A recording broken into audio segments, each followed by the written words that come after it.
Hello guys, welcome to banking English maniac. तो आज हम रिवाइज करेंगे कुछ इंपॉर्टेंट इडियम्स एंड फ्रेजेस जो लर्न करना थोड़ा डिफ़िकल्ट है, तो कोशिश करेंगे उसको थोड़ा इजी करने की। तो चलिए बिना किसी देरी के शुरू करते हैं आज की पहली इडियम। पहली इडियम है ब्रेक द बैंक।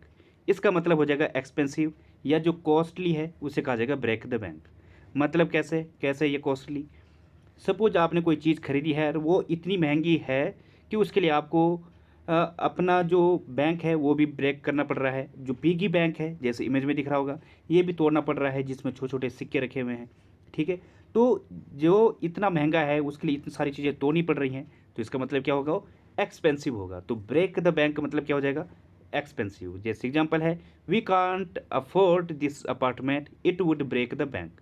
हम इस अपार्टमेंट को अफोर्ड नहीं कर सकते क्योंकि ये महंगा होगा। ठीक है, तो ये होगा। बढ़ते हैं आगे। अगली ईडियम है वीड आउट। इसका मतलब हो जाएगा रिमूव एन इन्फीरियर और अनवांटेड कंपोनेंट। जो बेकार है, क्वालिटी में इन्फीरियर है, उसको निकालने को कहा जाएगा वीड आउट। वो कोई कंपोनेंट हो या कोई पर्सन है किसी ऑर्गेनाइजेशन में, किसी काम का नहीं है, उसे भी कहा जाएगा वीड आउट। इमेज में दिख रहा होगा जो ये वीड है, जंगली घास को कहा जाता है। तो इसको रिमूव करने को है वीड आउट, मतलब इसको रिमूव करना कहाँ से, जहाँ पे आपने सब्जी बोई है वहाँ से इसको निकालना। ठीक है, तो यहाँ से आप इस ईडियम को समझ सकते हो। इसका निकालना मतलब जो इन्फीरियर क्वालिटी का है, बेकार है। जैसे एग्जांपल है, we must raise the level of research and weed out the poorest work.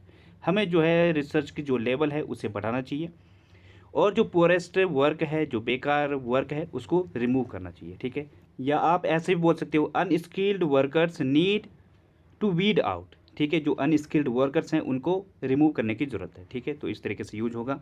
अगली ईडियम है कीप द पैडल प्रेस्ड। इसका मतलब हो जाएगा वर्क वेरी क्विकली। जल्दी से कोई कार्य करने को कहा जाएगा या स्पीड दिखाने को कहा जाएगा कीप द पैडल प्रेस्ड। जैसे कि इमेज में दिख रहा होगा, ये क्या है, पैडल, ये एक्सीलेटर है। इस पर पैर को प्रेस करने से क्या होगा, जो गाड़ी की स्पीड है वो बनी रहेगी या वो स्पीड देगा। ठीक है, तो ये कहा जा रहा है कीप द पैडल प्रेस्ड। एक और ईडियम होती है सेम ऐसे ही, put the pedal to the metal. मतलब जो अपना पैडल है उसको कहाँ पे रखो, मेटल। जो ये नीचे होता है प्लास्टिक का तो बना नहीं होता है। जो ये एक्सीलेटर होता है ये किस चीज़ का बना होता है, मेटल का ही बना होता है। तो अपने जो पैडल हैं वो उसको प्रेस उसी पर, put the pedal to the metal, metal पर रखो। ठीक है, मतलब एक्सीलेटर बनाए रखो, स्पीड को बनाए रखो। तो ये होगा। एग्जाम्पल होगा इसका, we are going to be late, keep the pedal pressed. हम लेट होने वाले हैं, स्पीड को तेज करो। ठीक है, तो ये हो जाएगा। इसको आप ऐसे भी कर सकते हो, put the pedal to the metal, यहाँ पे कीप द पैडल प्रेस्ड की जगह पे। तो बढ़ते हैं अब आगे। अगली ईडियम है पुल योर सेल्फ टुगेदर। इसका मतलब हो जाएगा कंट्रोल ऑफ वंस इमोशंस, या फिर काम डाउन होने को कहा जाएगा pull yourself together. Relax होने को कहा जाता है पुल योर सेल्फ टुगेदर। जैसे एग्जाम्पल है, he is finding it hard to pull himself together after his championship loss. Championship loss होने के बाद उसके लिए काफ़ी मुश्किल हो रहा है खुद को संभालना या अपने इमोशंस को कंट्रोल करना या शांत होना। ठीक है, तो ये हो जाएगा।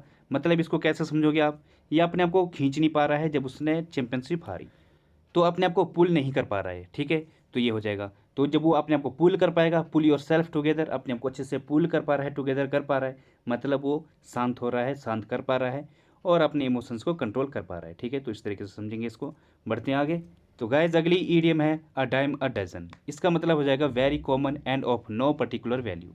मतलब क्या है, जो बहुत ही कॉमन है, उसकी कोई वैल्यू नहीं है, कौड़ी के भाव है, बहुत सस्ता है, हर जगह उपलब्ध है, ये होता है अ डाइम अ डजन। ठीक है, आप इसको इस तरीके से समझ सकते हो, डाई मतलब क्या होता है, 10 सेंट के बराबर बोलते हैं, या आप 10 पैसा समझो।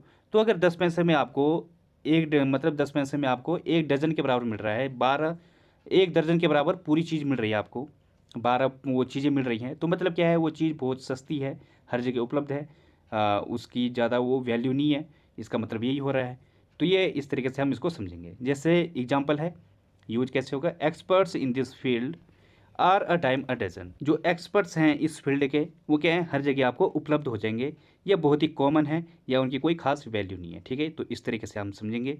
बढ़ते हैं अब आगे।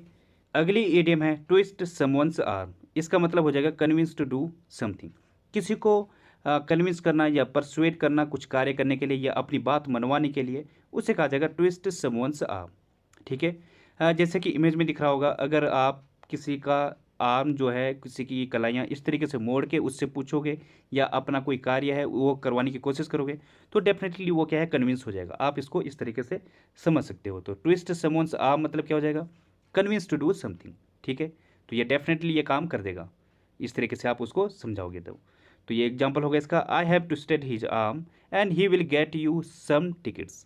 मैंने उससे जो है परसुएट कर लिया है, या मैंने उसे समझा दिया है, मना लिया है, वो तुम्हें कुछ टिकट दे देगा, ठीक है। तो ये हो जाएगा। बढ़ते हैं आगे। तो गाइज अगली ईडियम है अगेंस्ट द क्लॉक। इसका मतलब क्या हो जाएगा, rust and short on time.